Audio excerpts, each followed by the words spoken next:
Hi guys. So, Tory MP Peter Bone, Bonehead more like, wants to introduce a Brexit Day. So let's hear why he wants to do that. Thank you, Mr. Speaker.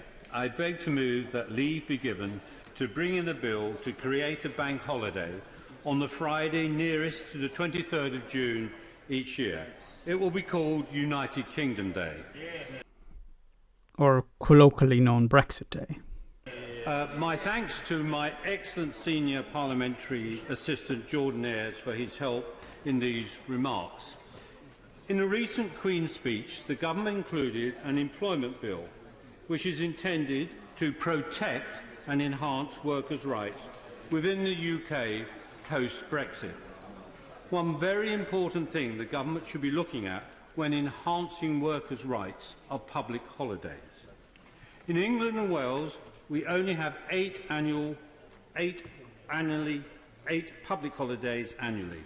We have the lowest number of bank holidays throughout Europe. In Germany, they have 9, France 11, Poland 11, Italy 11, Greece 12, Belgium 12, Austria 13, Malta 14, and Cyprus 17.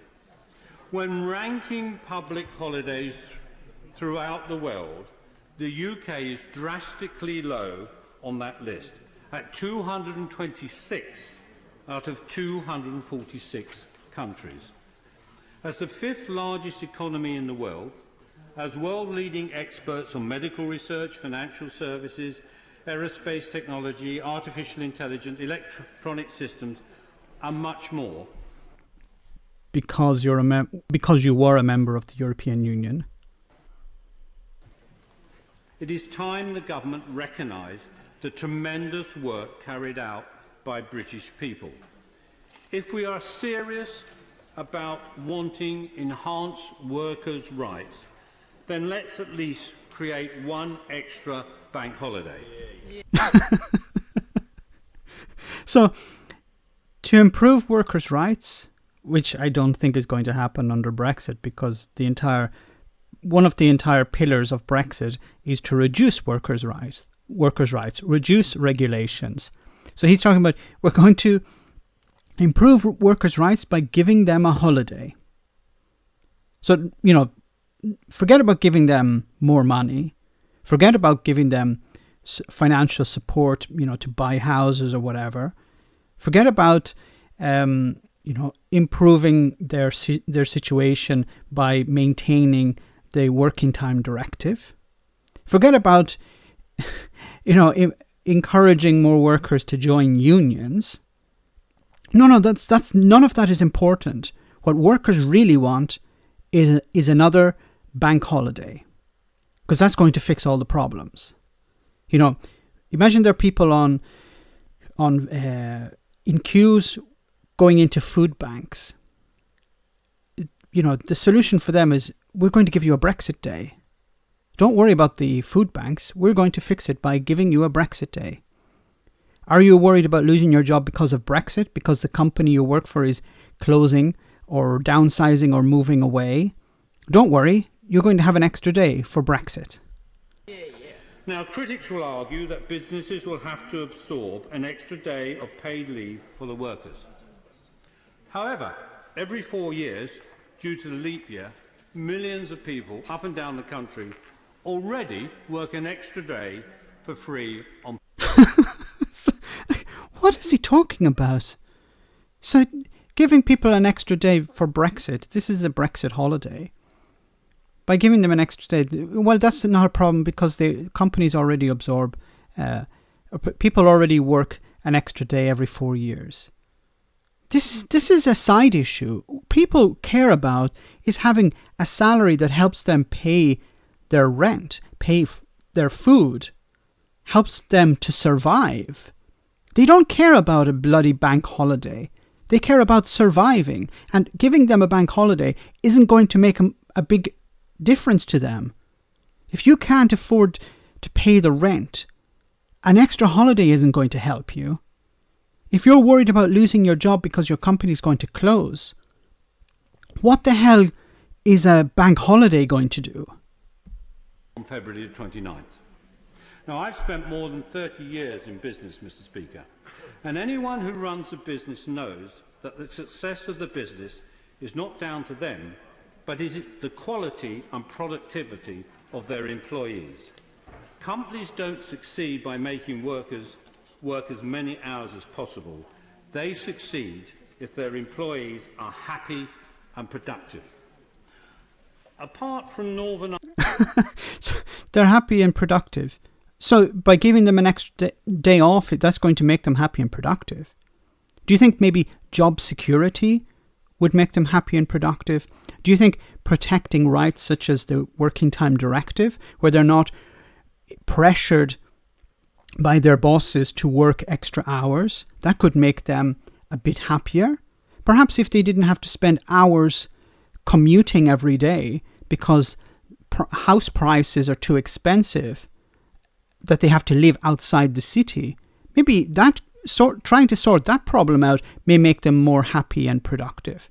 How the hell can giving them an extra day once a year change anything? In Ireland, there are no bank holidays between May and August. By having a bank holiday in June, it will help break up that long gap between May and August. Workers will have a day off to look forward to, at a time when the weather should be good. So while you're queuing to get into the the food bank, you'll have that day off. The sun will be out. Smile, even though you're queuing to go into a food bank. While you're locked out of your house because you haven't been able to pay the rent, the landlord has changed the locks. At least the sun will be shining. And you won't have to go to work that day. And maybe even if you don't have a job, everyone will have that day off and everyone can be smiling. This will not only have a positive effect on their health and well-being, but it will be a great boost to their productivity, which in turn will help businesses to thrive and prosper. Now, there are a number of reasons.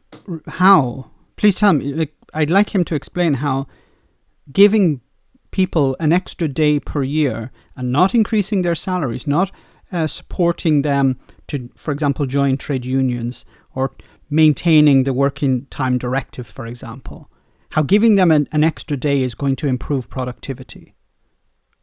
If it was an extra day off per week, which is actually something that the Labour Party were talking about doing, which I think is actually a good idea, a 4-day week. If he was actually saying we should give workers a 4-day week, that would actually boost productivity. That would actually make people a lot happier.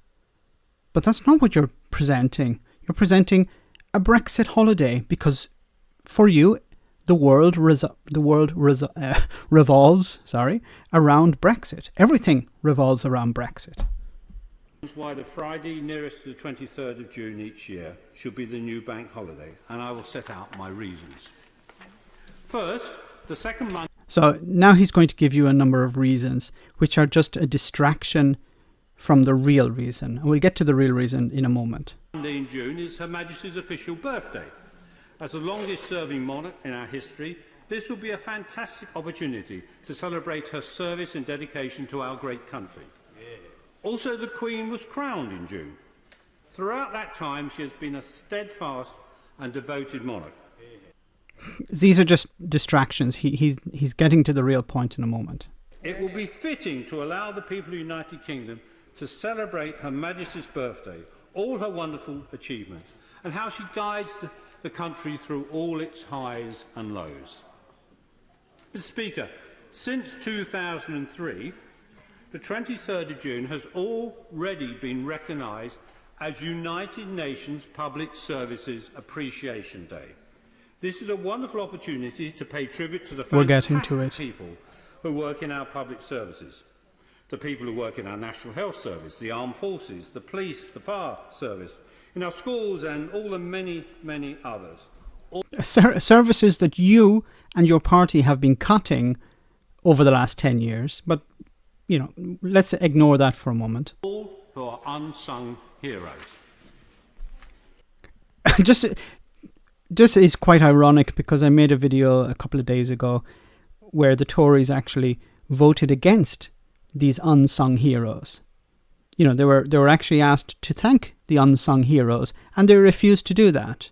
I know it was not completely related to that, but part of the motion was to thank these unsung heroes. But you voted against it. Unfortunately, this has been barely recognised in the United Kingdom, and I believe it is time we corrected that. Millions of people devote their lives to public service and make great sacrifices for the good of this country. They deserve our thanks and recognition for their service. Yes, they do. Why the hell did you vote against that? And by having this public holiday... So we're not going to give them more money. No, we're not going to protect their rights. No, we're not going to do that. We're not going to encourage them to join trade unions. No, we're not going to do that. We're not going to protect rights such as the Working Time Directive. No, we're not going to do any of those things. Instead, we're going to give them a special day off. We would be doing just that. And of course, Mr. Speaker, the 23rd of June 2016 is the day when the United Kingdom voted on our membership of the European Union. And here we have it. It was the largest democratic participation this country has ever seen, with 33,551,983 people voting in that referendum. According to the Office for National Statistics, that is higher than the whole of the UK workforce. During the referendum, I worked alongside the Honourable Member for Corby and Councillor... Okay, and then he goes on for another 5 minutes about praising Brexit. Why is he doing this? Because they want Brexit to remain on people's minds. Boris Johnson wants people to forget about it, but there are Tories who want Brexit to remain on people's minds, because there are certain people who are still banging on about how great it is, even though they don't actually have any evidence to present that Brexit is something good. But these types of people, like Peter Bone here, want to continue pushing the narrative that we have to remember Brexit. We left the European Union. Brexit. It's fantastic. Everything is great. We must celebrate Brexit again. They'll probably celebrate it in 2020. I don't know if they're going to celebrate it in 2021. I think it will probably disappear. But this is an attempt to present themselves as doing something for workers, when in reality they're doing nothing for workers. And they're actually doing the opposite. They're taking away people's rights and privileges because of Brexit. So it's a bait and switch activity. I pretend to give you something, but I take something else away. Oh, look, we're giving you a free day off. Yay! But that's not going to help you. That's not going to alleviate the suffering that you're enduring because of Brexit. Whether you've lost your job or the company you work for is downsizing, or whether your boss is now free to put you under pressure. Or what about people who are on universal credit, who are being forced back into the workplace to do jobs for free because their rights have been taken away? I don't know. How are you going to celebrate Brexit, guys, in the comments section? What are you going to do? This guy is pushing this motion. It's probably going to pass because the Conservatives have a majority, of course. Let me know what you're going to do on Brexit Day. Are you going to take it off? Or are you going to go to work? Probably, if everything is closed, you can take it off. And the sun will be out, so while you're queuing to get your food parcel, you can have a smile on your face.